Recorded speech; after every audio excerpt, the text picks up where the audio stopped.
dear students, this is Adhya. Welcome back to the channel. आज हम 9th class की exercise 6.2 का question number 2 ले रहे हैं और ये भी ज्योमेट्री का ही क्वेश्चन है। सबसे पहले हम इसकी फिगर ड्रॉ करेंगे। आइए बोर्ड पर देखते हैं। ये है हमारी एक्सरसाइज 6.2 और क्वेश्चन नंबर 2 का सॉल्यूशन।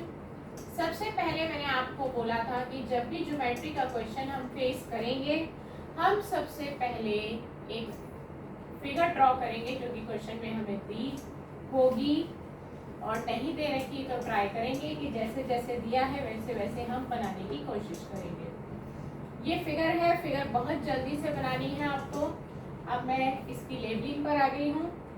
जैसे जैसे क्वेश्चन में फिगर में दिया है मैं वैसे वैसे ही इसकी लेबलिंग कर रही हूँ। और हमें कुछ एंगल्स ये हैं x, ये है y और ये है z, राइट। अब हम देख लेते हैं कि हमें क्या क्या दिया है। हमारी फर्स्ट कैटेगरी आती है गिवन की, यानी कि हमने हेडिंग दे दी है given AB parallel CD।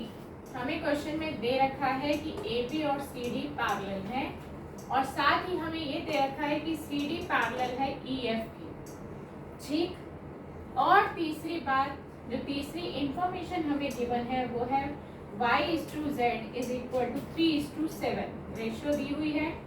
Find x, हमें x की वैल्यू निकालनी है।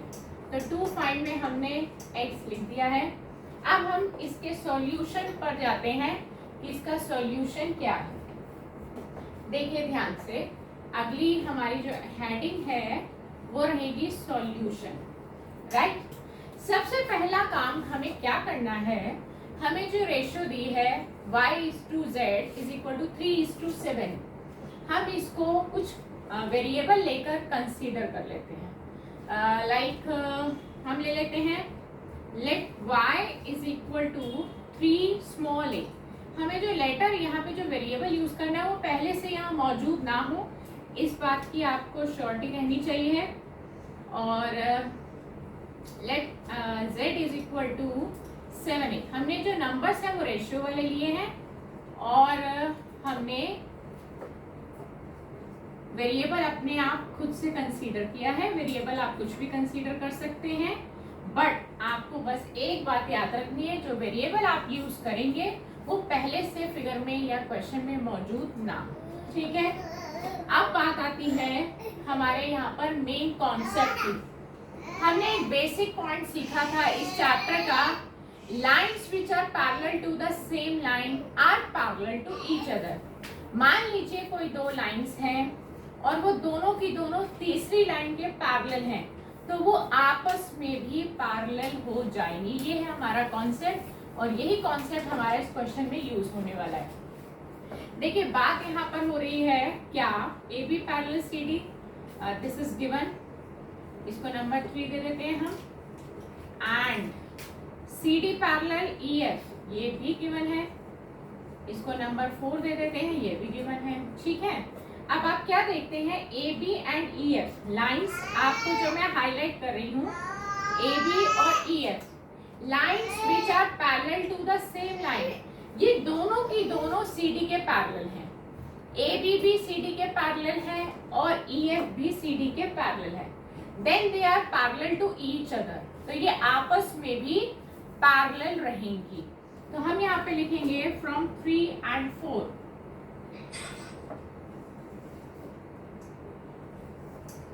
फ्रॉम 3 and 4 वी गेट, हमें क्या मिला कि AB पैरेलल हो जाएंगी EF के, ठीक है।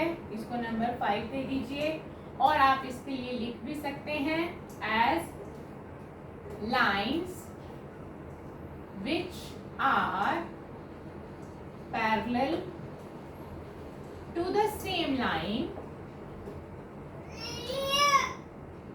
Are parallel to each other. ये स्टेटमेंट आप दे सकते हैं और आपको देनी भी चाहिए क्योंकि मार्क्स कटने के चांस रहेंगे अगर आप नहीं लिखते तो, राइट। अब आपको मिल गया है कि AB और EF पैरेलल हैं, ठीक है। अगर AB और EF पैरेलल हैं तो X और Z ऑल्टरनेट इंटीरियर एंगल्स बना रहे हैं, जिसको मैं डार्क कर रही हूँ। आप ध्यान से देखिए, मैंने जिस शेप को डार्क किया है वो आपको Z बनता दिखाई दे रहा होगा, और जब भी Z बनेगा तो ऑल्टरनेट इंटीरियर एंगल्स बनेंगे और वो इक्वल होंगे क्योंकि लाइंस पैरेलल है।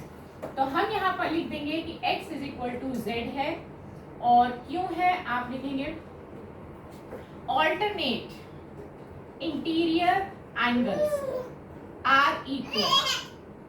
ऑल्टरनेट इंटीरियर एंगल्स इक्वल होते हैं। अब क्यों इक्वल है?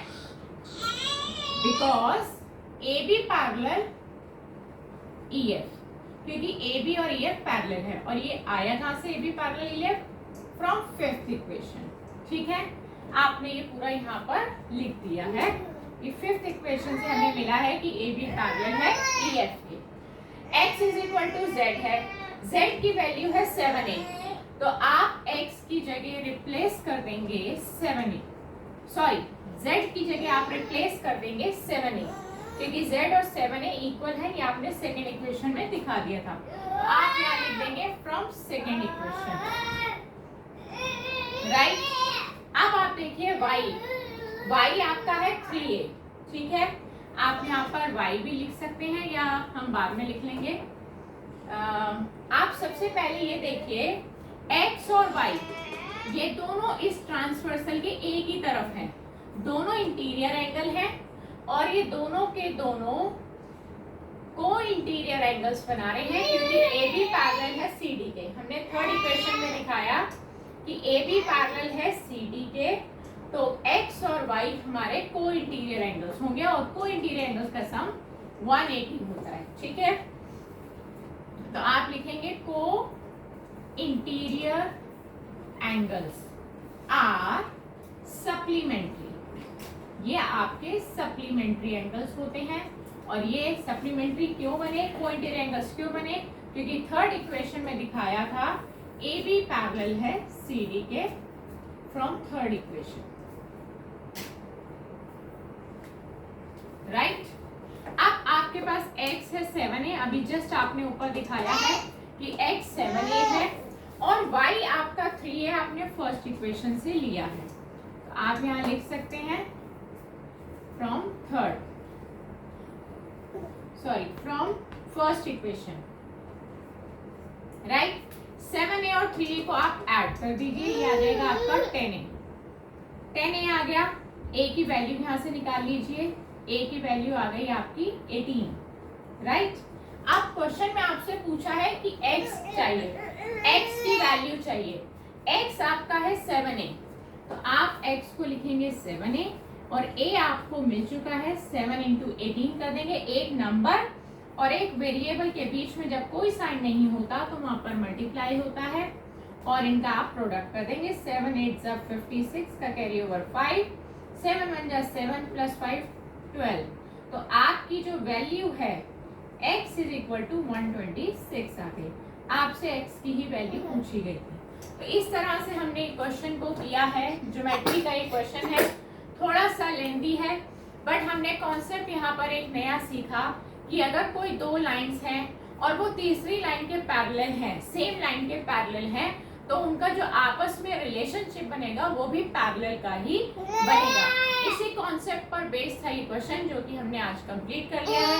नेक्स्ट क्लास में आपसे फिर मुलाकात करेंगे एक नई ज्योमेट्री के क्वेश्चन के साथ। आप इसी तरह ज्योमेट्री की प्रैक्टिस करते रहिए, और ज़्यादा से ज़्यादा क्वेश्चंस की जो भी क्वेरीज हैं आप मेरे को भेजते रहिए। मैं आपकी क्वेरीज को क्लियर करने की कोशिश करूँगी। Goodbye friends.